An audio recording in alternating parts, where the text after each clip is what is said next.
Hello everyone, how's it going? This is Craigums, just coming in to explain the video for today, which is coming from a stream on Wednesdays we do called World Building Wednesdays. It's a little system that I wanted to bring back to the stream where we just discuss different ways to create a different world and my thought process on how I create different worlds for stories that I run with my friends, tabletop RPGs that I've also ran for my friends. So this is just an introduction to everything. I hope you enjoy, and yeah. And then what I believe is just stuff that is a must-have, and things that I noticed like in your favorite video games, or as of right now, one of my favorite video games, uses this, and how you can just use this in your own tabletop RPGs and shit. So yeah. I would like to say that I made a whole fancy PowerPoint and everything, but last time we did this, we kind of just winged it and kind of just went off vibes and just convo style. And I want to do that again. We'll work our way through this whole world building Wednesday vibes. So, where to start in general? What I ended up doing was I made a little OneNote of that. And I literally just Googled what are the most important things you need for world building, and we're just going to look at that and see if we can agree with it. So where to start? Scroll back up. Where to start? When world building, important parts to consider include geography and climate, society and politics, history, culture and people, economy, government and law, technology, flora and fauna, and the presence of magic or supernatural elements. Essentially, create a believable and consistent environment with its own unique rules and characteristics that shape the lives of the characters within. I agree. But there are certain ones or certain key points that are way more important than others. And how you find those important ones is this. What do your players find the most important in your upcoming story? This is how you find out what the most important things are in your world building. What are all these shitty ass colors? I hate all these colors. Let's do this. What do your players find most important in your upcoming story? Whatever story you are about to run, you are going to focus more because your players are going to be interested in something within the story more than they're going to be interested in something else. If you have, because everybody knows D&D, we'll go off D&D. If you have an artificer, they're going to want to know more about technology than they are going to want to know about, I don't know, the geography of the world, possibly. You know, if you have somebody who wants to play maybe a cleric or a bard, they're going to want to know more about the culture and history and possibly the politics of that society compared to maybe the technology. Wizard, you know they're going to want to know about the magic. I feel like magic's probably going to be one of your most important portions of your game is magic. Magic's kind of an automatic, especially if you're playing any type of tabletop RPG that has magic. So you know, just do that. Boom. Any game you play, any game in which you are going to have either a sci-fi or a fantasy led game of any tabletop RPG, you have to understand what is the magic, where does it come from, why does this world use it in the way that it does. That is one of the most important things. So, first most important thing is going to be, what do your players find most important? What do your players want to do the most? That's going to be the first thing. And the second, it's going to be, what's magical about your world? Those are two things that I can think of off rip. And this one kind of makes everything easier. A lot of people, when it comes to world building, get stressed out because they feel like they have to build an entire world off scratch and they don't know where to start or where to go, if you're playing with players that actually care about the story that you want to tell together, and you learn that by communicating well with your players and them communicating well with you, this first one is super easy because they're going to tell you, I want to tell a story that has a lot to do with a wizard trying to find out how he can make the coolest spell in the world. And then you as the DM take that and you go, oh, well, since my player wants to play a wizard and he wants to make the coolest spell, I need to give him a foundation of how magic works in this world. What kind of magic system are we dealing with? And how can that my player accomplish their goal without it feeling forced or making it feel like it's a part of the story that we're all going to tell together? And just with the example I just gave, automatically, boom, boom, those two are already set. So yeah, out of all this that they're explaining, the rest of this stuff kind of writes itself as long as you have these two things. Let's look at some of these. Geography and climate. Where do your players want to go? What kind of world do they want to play in? That's going to make this super easy. You know, if your players are like, we want to do a whole bunch of dungeon crawling, possibly one of the better places to play is probably a mountainous area, or a world in which they get a chance to always, you know, climb through different crevasses and caves, dungeons with dragons and or other eldritch horrors and shit like that. So your geography, you're probably not going to want to throw them in, I don't know, a beautiful forest, unless they've explained that, you know, that's what they want for their character. Society and politics. You can honestly build that off of how your magic system works, as well as how your players are going to play the game. If you got a bunch of players that are playing very, I don't know, evil and or neutral characters, you don't want them trying to traverse a place that always punishes them for doing evil, terrible deeds, unless, you know, they want to play on a super hard mode type game. You'll probably put them in a situation or a place in the world where the politics and the history and the culture lets them get away with doing dastardly things.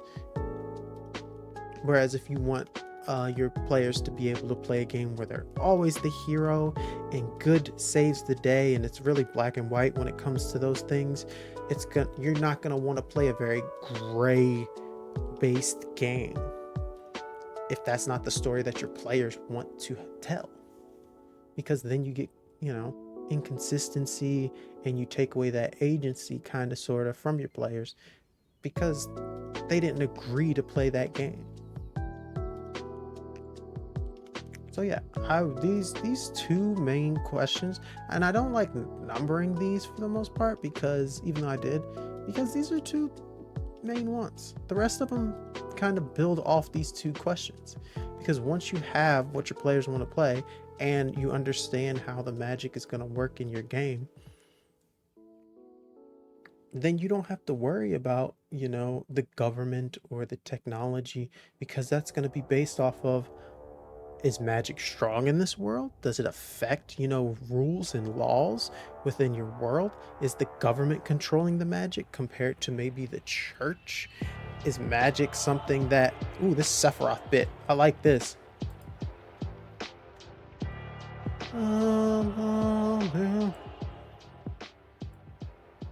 They going hard with that. I respect the gangster. And I forgot what I was talking about. But basically, like, how pivotal is the magic in your world? Is it affecting your culture? Is it affecting the economy? Is it affecting the government? The way laws are written? Technology itself, is technology very magic based?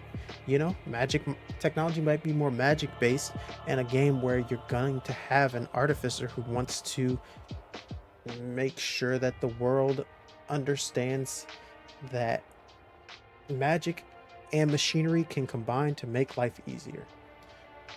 But if you don't have that artificer, do you really want to tell that story with the magic, or do you want to tell some other type of story? This last part I really like.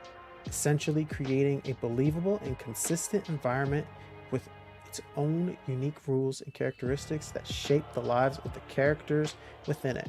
Characters meaning your players. It has to be believable and immersive for your players. If your players don't find it immersive, then you're not telling the story that your players want to play in. It's not going to be immersive. You guys aren't going to have a fun time playing the game. Had this with the easiest way I did this with the weird was I literally wrote down a like small bit of what kind of story I wanted to tell and the vagueness of the world I wanted my players to play in. I put that in front of them, and then each of them gave me where they wanted their players to come from. The factions that I had for the game were literally based off of communities that the players wanted to be a part of. Case in point, let's go with JT Cunning. JT Cunning wanted to play a former criminal who now worked for the law, and he hunted monsters in his past life, and now he wanted to, have a redemption arc of sorts after losing his daughter. Spoilers for the weird. In doing so, we created the faction of the Goodheart Foundation, which was literally a community of mercenaries who hunted monsters for money. And that's where that came from. It came from his backstory because it helped him tell the story that he wanted to with his character. And because we were able to create that faction, he was able to, tell the story of how he ended up losing his daughter, how he ended up getting scooped up by another faction, which was the DOAC, which was like basically this world's Men in Black, government-wise. And that made things easier for myself to explain things such as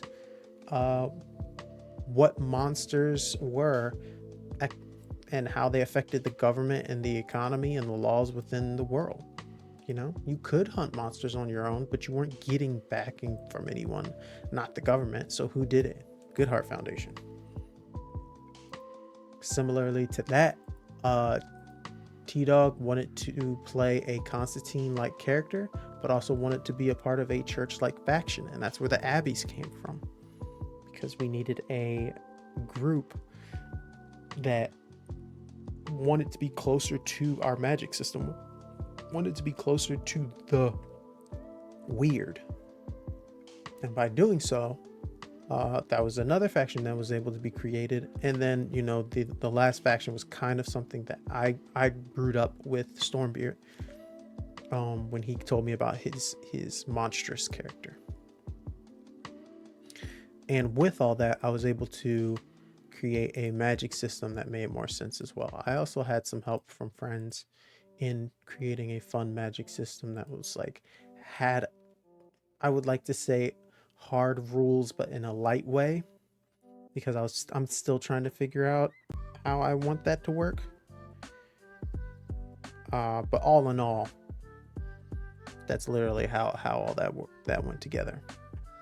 So yeah, I asked my players what kind of story they wanted to tell, and then with that, I was able to even build the magic system off of the story that they wanted to tell as well. All of it just rolled in and made building everything else even easier. To just chat, and so you get to see my face as I. So this is from Reddit, DM Academy, user Meliscaria. Hey, Rondo. Oh, you just reminded me. I have something to sip on. We just kind of finished talking about world building and like the basically the two most important things you want to answer in world building.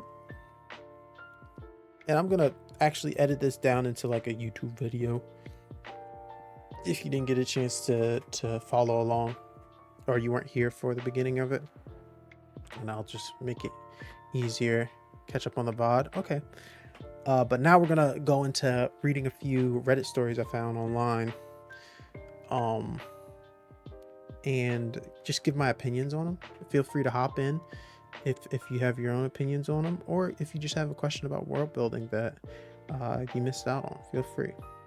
So this one's called "Players Took the Characters and Ran. They need advice." So I ran a game that I've been told was pretty good. It was supposed to be short form game just to give our DM a nice little break, so I did my best. I was open to the idea of returning to the game someday, but I realized all my players kind of just took their characters and ran for the hills with them. They're pretty much writing small novellas for them at this point. I know I should be happy that they're having fun, but there's a small part of me that is jealous, I guess. They're all having fun with these characters without me. My part is over and I understand that. Maybe a little sad, like it didn't really matter if I did a good job or not. They would have kind of done this anyway. It's a hard feeling to explain. It feels like I took my friends all out for a nice time at the beach and brought all the tools, toys, chairs, etc. I had, and now they're all having a fantastic time while I'm just awkwardly sitting in the car watching them. Has anyone else ever felt or dealt with this? I feel like most people would be ecstatic to find out that their players fell in love with their characters. This is hard.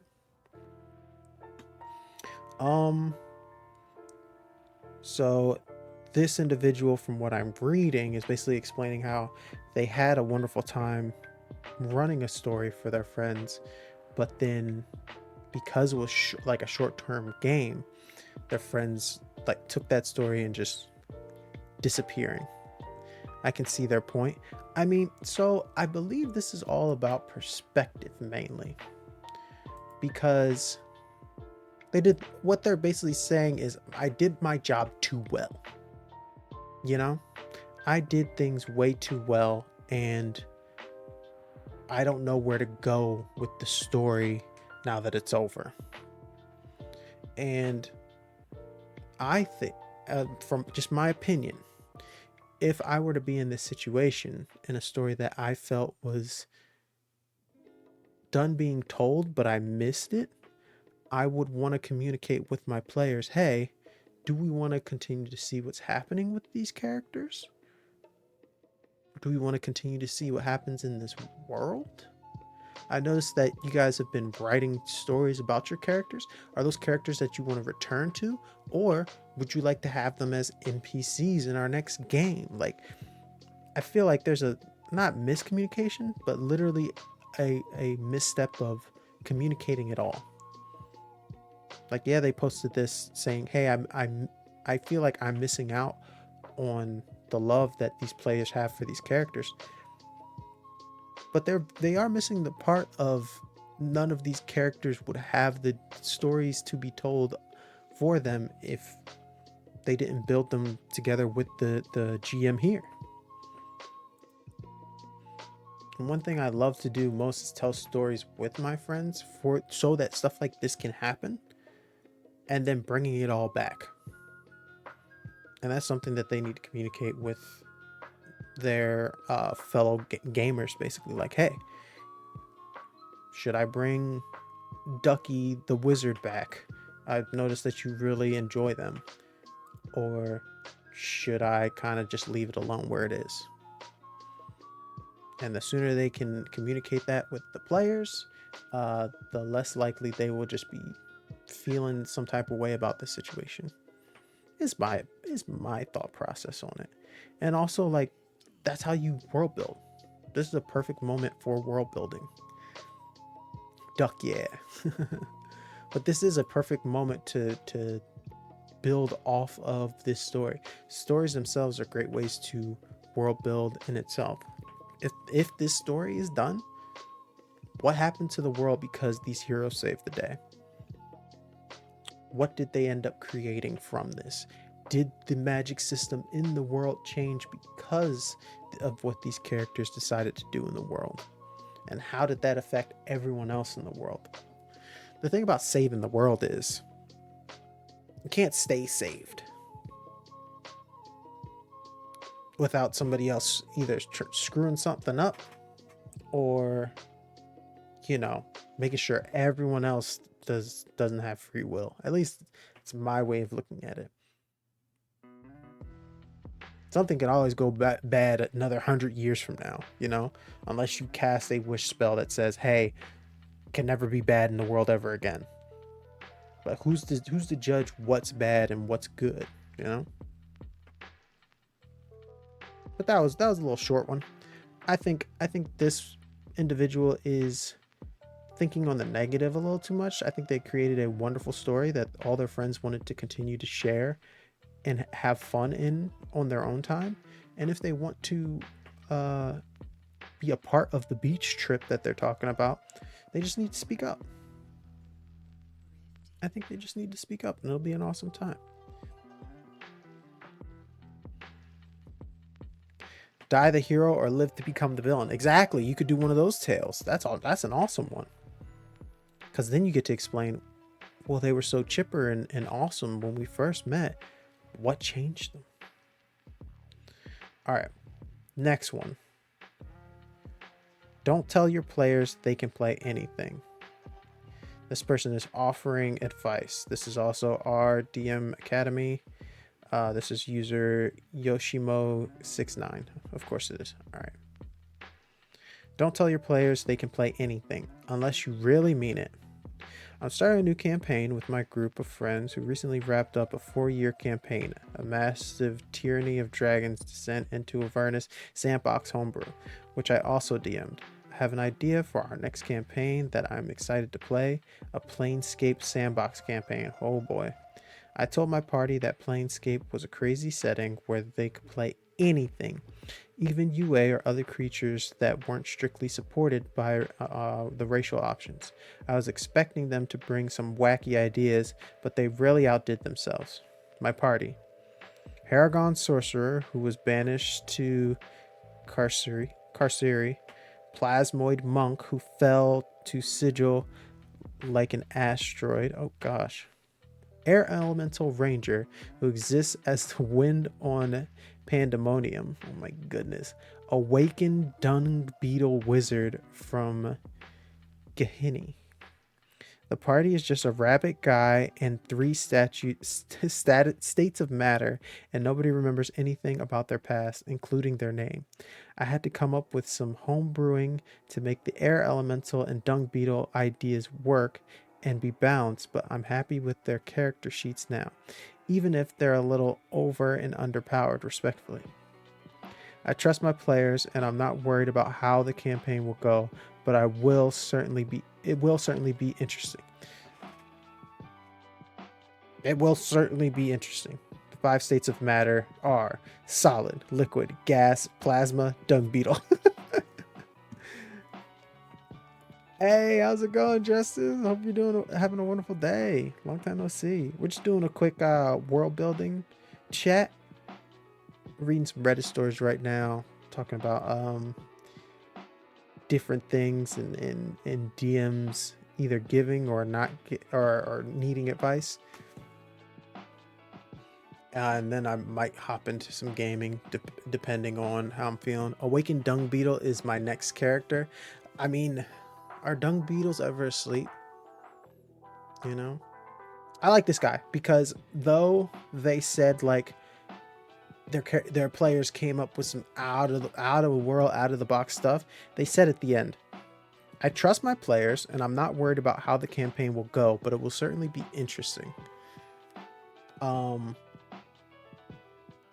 Like that's the most important part, is making sure that you're communicating with your players, and you all players and DM alike have trust in one another, that you can tell a story that everyone is going to be looking forward to and going to enjoy. As long as that happens, then you can do whatever you want at the table, as long as you respect everyone's boundaries. as well as, don't do no dumb shit. Give them all an A plus in creativity. Absolutely. And they did all the homework. They made sure that the homebrew, worked well. Sometimes you have super overpowered characters that eventually you'll have to bring them back down to earth, and then vice versa for the ones who are start off really weak and then you turn them into gods later on. But it's all about communication with your players. Your players have to know what they're getting into, as well as you're giving them the explanation of what you're going to put them through. If you blindside them all the time, they're going to get tired of that shit. Nobody likes being blindsided all the time. And sometimes the bard spell list is just straight ass. You are absolutely right. And sometimes you got to give them an item that makes shit cooler. Everyone, when we play these games, everyone wants to be cool. We play these games to be cool. We want to do cool shit. We want to be cool individuals in these stories. And you can't do. Everyone knows what sucks and what doesn't suck. And what I mean by that is you're going to cast something and there's going to be a description as to what happens. And you're going to be like, man, that sucked. That did not work the way I wanted it to. You have that conversation with your GM at the end, like, hey, I'm not feeling the direction my character's going. Then the GM and you should have the discussion of how can we figure this out together. Sometimes it goes well, sometimes it doesn't. But y'all have to both be willing to have those conversations to figure out what you want to tell, what kind of story you guys want to tell together. Sometimes you guys don't want to tell the same story. That's okay too, because you're not going to mesh with everyone's group perfectly. But you'll never know unless you have those conversations. This guy, awesome GM, for the simple fact of able to communicate with their players to make sure that everyone's having fun at the table. That's why they can have these awesome classes that they created. So that was a lot better than I thought it was going to be. I'm very happy with reading that one. This next one I'm really excited about. Level the players up right before a boss fight, not right after. Oh boy. Hold on, what's happening? Sometimes the audience gets a horrible cliffhanger like we did with Brooks. Yeah, it happens. It happens. But I will honestly let your imagination roam, with respect to my character, of course, please, with how Brooks' journey ended. Honestly, for me, Brooks is still training with Marcus and Phineas. They're training, and one day he'll find what he's looking for.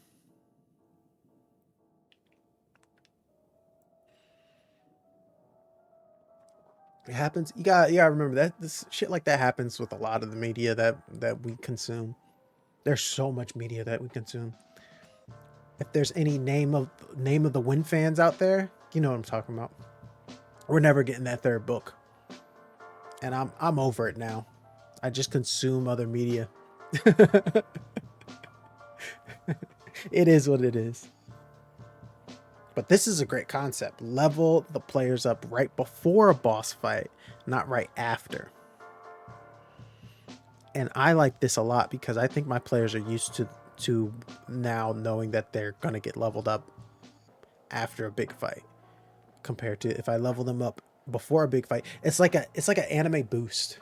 It's like when the protagonist learns a cool special move right before they fight the big villain at the end. That's what this concept's like. I refuse to read the second one until the third one has a release date. Ooh. Oh boy. Who's gonna tell him? Who's gonna tell him? Like walking into a room filled with health potions. Basically, yeah. Yeah. You know a big fight is coming. But won't you... I feel like if I tell you, hey, you guys leveled up after this, but you guys are still on your way to the big dungeon fight, but now you have all these cool new moves that the villain isn't prepared for yet. Once they reach a certain level, give the players the options to have a Super Saiyan moment. Oh yeah, I don't think I did that enough with y'all with Descent into Avernus, where they level up in the middle of the fight. See, the problem with leveling up in the middle of a fight is, with at least with D&D, is all the extra shit that y'all have to deal with. Like, okay, I got all these new things that I need. I need to set it up, and we're in combat right now. Oh, okay, so what you're saying is level them up, but have the combat still going. Okay, I can see that happening. So, like, case in point, we didn't finish the fight this session. Cliffhanger during the big fight. Yeah, we didn't finish the fight, but Chocobo Joe got hit and is unconscious now, and that caused Graham the man to level up from wanting to protect his friend as he charged in and took the death blow attack on his shield, and now he earns a level for doing that. And we'll find out in the next episode of Dragon Ball Z how that's going to shape up for next fight. I like that. I think that's sick. You would have to be prepared for it, but yeah. No, yeah, absolutely. I think that's just definitely something the GM has in their back pocket. Like, this fight we're not finishing tonight. I saw it a long time ago and thought it was a really cool idea. It is. It's a very cool idea. Matter of fact, we're talking about what's happening in this. Why am I using my phone and not? Oh yeah, because I had it saved to my phone. I wonder if I can find it. I rarely get on Reddit on my computer, but we'll figure it out today. All right. Oh wait.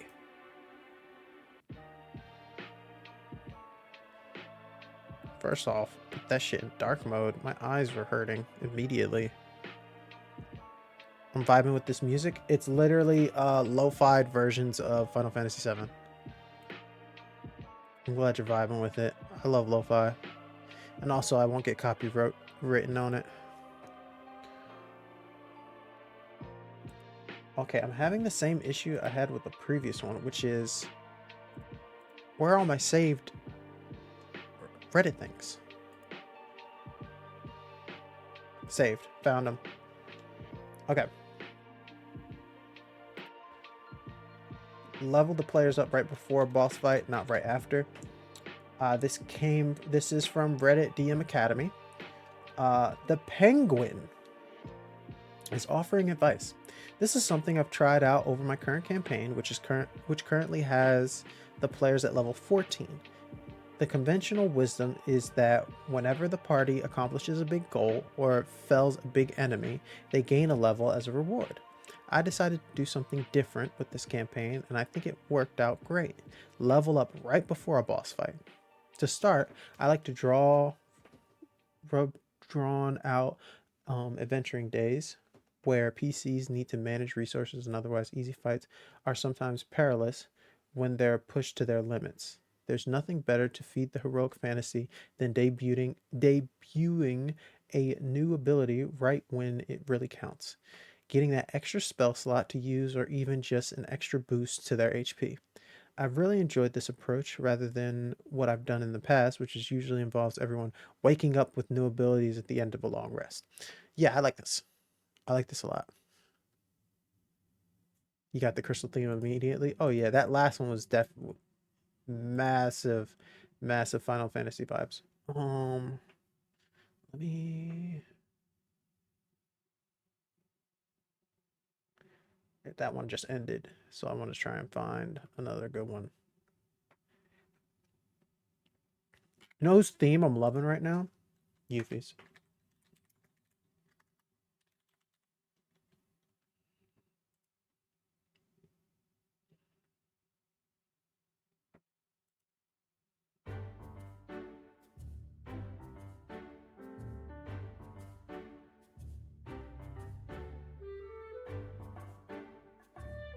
I've been humming this shit in my sleep.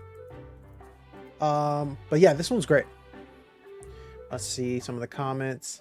My players are level 4 right now and gearing up to tackle their big first antagonist. I was originally going to reward them with a level up after beating him, but now I'm thinking they would probably be more hyped to debut their extra attacks and third level spells for the fight. Yes! Yes! Everyone is spamming fireball, fireball, fireball.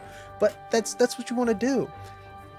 The way I would change it is instead of that being their first encounter with the big boss, I would have the boss whoop on them a level before. So like at third level, I'd have them kick their ass and or put them in like a very dire situation where they need to retreat. And then by the time like they get level 4 from doing an awesome adventure, and then as they're like making it through the fortress and they're going through the traps and the dungeon crawl and all that, right when they get to the door, and or kind of like what Brandon said earlier, I'd have them level up during the fight. And I think that would be like epic. Oh god, I full screened that by accident. I really like that in the fight level up. I think that's sick. But I'd also only want to give that if they come up with like a epic ass plan, or somebody makes a massive ass sacrifice. I think that would be rewarding that with a level would be hella sick. I think that works great as long as you as a DM can balance the encounter. Oh yeah, absolutely. You wanna know a secret, Rondo? You wanna know a secret? My boss fights are more affected by the plan that is set up for the fight more than the monster's health levels. What do I mean by that? It is never the health pool of the boss in this situation. It is never the go-to for how the combat will end in my fights. There's always multiple things happening in the environment that are more important than just the health of the boss. Though I know you love some unbalanced encounters. I see what you did there. I do love some unbalanced encounters. Blight of the Museum, ran by Cinderblock Sally, is out on the YouTube channel right now. If you guys are interested, that entire 3-part one shot is all up on the YouTube right meow. As well as the Kids on Boars game that I played with Cinder, Sam Oliver, and Helvetica is up. I believe only 2 episodes of that is up. Sounds like a Blades in the Dark approach to combat. Yes. That is not where I got it from. I got a lot of my inspiration for combats like that from Dimension 20. Mostly the earlier stuff, because not every character is not good at attacking. That's not how we play our combat simulator Dungeons and Dragons nowadays. There are a multitude of ways people want to show how powerful their characters are, and it's not always fighting. And so I want to make sure I want to shoot the monk for every one of my player characters. And sometimes that's not hitting the big monster in the face. Are we still going to hit a big monster in the face? Yeah, because my barbarian is going to want to look cool, and I got to make sure they look cool. But I also need to make sure that the bard isn't just throwing inspiration and that's all they're allowed to do. I also want them to be able to, like, I don't know, Avengers style, escort the hostages out of the building, you know, get all the people to safety. I want to make sure my cleric, you know, notices that the religious symbols on the building are starting to light up. What does that mean for them as well as the other characters in the room? I want to throw in a little puzzle because honestly, one of my PCs really like puzzles. They just think puzzles are more cool than combat. Let's throw that in there. Don't worry, the barbarian is going to look cool no matter what. True. Hey everyone, hope you enjoyed that. Don't forget to like and subscribe. We'll have more world building Wednesdays coming up. Make sure to leave comments on some questions you might have or certain Reddit scenarios that you may have found. I'd be glad to read about them and give you my perspective and my opinion on them. This was a lot of fun. I hope you enjoyed it and have a wonderful day. Take care. You matter.